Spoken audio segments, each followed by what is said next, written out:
नमस्कार दोस्तों, कैसे हैं आप लोग। उम्मीद करते हैं आप लोग अच्छे होंगे और स्वस्थ होंगे। दोस्तों, हमारा जो टॉपिक चल रहा था निम्न जातीय आंदोलन, आज उसी का हम आखिरी भाग यानी भाग 6 लेकर आए हैं और आपको समझाने का प्रयास करते हैं। तो आइए देर न करते हुए हम शुरुआत करते हैं निम्न जातीय आंदोलन का भाग 6।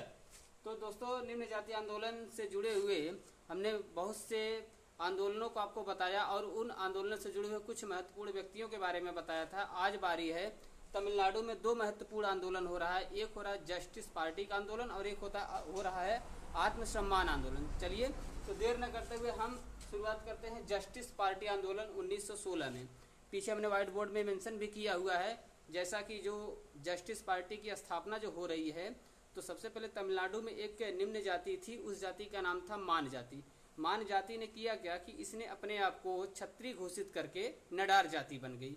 इसी नडार के द्वारा एक सभा की स्थापना होती है, उस सभा का नाम होता है नडार महाजनसभा। और इसी नडार महाजनसभा के द्वारा 20 नवंबर 1916 को जस्टिस पार्टी की स्थापना की जाती है। और यह जो नडार हैं, नडारों में थे कौन कौन से लोग, कौन कौन से वर्ग, तो इसमें जमींदार थे, इसमें साहूकार थे और इसमें व्यापारी वर्ग थे। ये जो एक मध्यम वर्ग होता है, इन्हीं के द्वारा, नडार जातियों के द्वारा नडार महाजनसभा की स्थापना की जाती है। और इसी नडार महाजनसभा के द्वारा जस्टिस पार्टी की स्थापना 20 नवंबर 1916 की जाती है।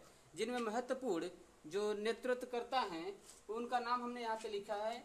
एक है टी.एम. नायर हैं और दूसरे हैं पी. त्यागराज चेट्टी और तीसरे हैं सी.एम. मुदलियार। तो हमने आपको नाम बताया, टी.एम. नायर हैं, पी. त्यागराज चेट्टी हैं और सी.एम. मुदलियार थे। उद्देश्य क्या था इस आंदोलन का? उद्देश्य हमने आपको पहले भी बताया है कि निम्न जातियों के आंदोलन का जो ऑलमोस्ट उद्देश्य है वो लगभग कहीं ना कहीं सेम है। कैसे? जैसे ब्राह्मणवाद अर्थात जो समाज में जो प्रचलित व्यवस्था थी, उस व्यवस्था का विरोध करना, यानी ब्राह्मणवाद का जो स्वरूप था सामाजिक व्यवस्था को संचालित करने के लिए, उसका विरोध करना, वही उद्देश्य था। जैसे ब्राह्मणवाद का विरोध करना, देवी देवता का विरोध करना, अवतारवाद का विरोध करना, मूर्ति पूजा का विरोध करना। यहाँ पर मूर्तियों को भी काफी हद तक तोड़ा गया था और राम की जगह रावण की पूजा पर विशेष बल दिया जाता था और यज्ञीय कर्मकांड का भी विरोध किया जाता था। इसी आंदोलन से जुड़े थे ई.वी. रामास्वामी नायंकर उर्फ पेरियार। हालांकि आगे चल के ई.वी. रामास्वामी नायंकर उर्फ पेरियार बताया यह जाता है कि इन्होंने एक बहुत ही कम उम्र की महिला या कहें बालिका मरियम्मा से विवाह कर लेते हैं, जिसके कारण इनका विरोध होने लगता है। बाद में यह जस्टिस पार्टी का मूवमेंट या कहें आंदोलन छोड़ देते हैं। तो आई होप का आपको समझ में आ गया होगा। जस्टिस पार्टी की स्थापना हमने आपको पीछे जो भी हमने आपको बताया है वह चीज़ें हमने आपको लिखा भी है। मान जाति ने स्वयं को क्षत्रिय घोषित करके नडार जाति बन गई। नडार जातियों ने ही नडार महाजनसभा की स्थापना की। इन्हीं नडार महाजनसभा के द्वारा 20 नवंबर 1916 को जस्टिस पार्टी की स्थापना होती है, जिनमें 3 लोग महत्वपूर्ण हैं, T M. Nair, P. Tyagaraja Chetty, C M. Mudaliar. और इस आंदोलन का हमने उद्देश्य आपको बताया। अब दूसरा जो महत्वपूर्ण आंदोलन है वह है आत्मसम्मान आंदोलन। यह भी हो रहा है तमिलनाडु में। तमिलनाडु में किनके नेतृत्व में? ई.वी. रामास्वामी नायंकर उर्फ पेरियार के द्वारा। उद्देश्य हमने आपको बताया हुआ सेम वही ब्राह्मणवादी व्यवस्था का विरोध करना, यज्ञीय कर्मकांडों का विरोध करना। हमने उद्देश्य यहाँ पर लिखा नहीं है, केवल मेंशन किया है। उद्देश्य आप समझ सकते हैं, ब्राह्मणवादी व्यवस्था का विरोध करना, मूर्ति पूजा का विरोध करना, यज्ञीय कर्मकांड का विरोध करना।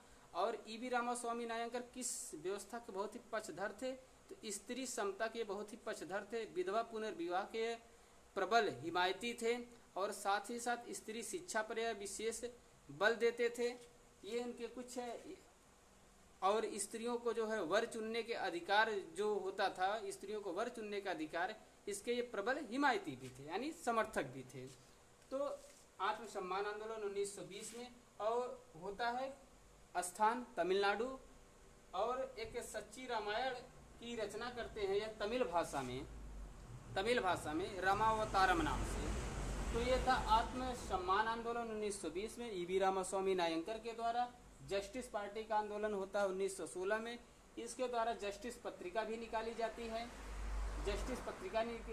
है। और हमने आपको बताया था, यहाँ पे एक फैक्ट हमने मिस कर दिया। जैसे यहाँ पे इसी नडार महासभा के द्वारा दक्षिण भारत उदारवादी संघ या कहें जस्टिस पार्टी 20 नवंबर 1916 को इसकी स्थापना होती है। एक महत्वपूर्ण आंदोलन है गांधी सेवा संघ 1923 में जमुनालाल बजाज के द्वारा इसकी स्थापना की जाती है। इसका जो मेन उद्देश्य है दलितों का उत्थान करना और स्वतंत्रता सेनानियों के जो परिवार होते थे उनका संरक्षण करना, उनकी देखभाल करना। इस गांधी सेवा संघ जिसकी स्थापना 1923 में होती है, इसका मेन उद्देश्य था। आई होप कि आप लोगों को अच्छे से समझ में आया होगा। यदि कोई कमियां रह गई हो तो आप कमेंट में जरूर बता सकते हैं। धन्यवाद।